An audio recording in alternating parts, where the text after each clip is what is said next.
মৃত্যু তোমার চোখের নড়াচড়া বন্ধ করে দিবে। মৃত্যু তোমার কানের শ্রবণ শক্তি স্তব্ধ করে দিবে। মৃত্যু তোমার ঠোঁটের নড়াচড়া বন্ধ করে দিবে। মৃত্যু তোমার জবানের শব্দ উচ্চারণ আওয়াজ বন্ধ করে দিবে।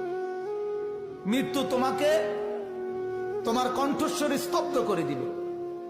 মৃত্যু তোমার জিহ্বার সব স্বাদ বিনষ্ট করে দিবে। অচিরেই রূহ চলে যাবে, আর কিছুই থাকবে না তোমার। না কানের শ্রবণ শক্তি, না নাকের ঘ্রাণ শক্তি, না চোখের দৃষ্টি শক্তি, না চামড়ার অনুভব শক্তি, না পায়ের চলার শক্তি, না কল্পনার বিবেকের দিমাগের চিন্তা ফিকিরের শক্তি, কিচ্ছু থাকবে না। আল্লাহর নবী এটাই বলছেন, সবকিছু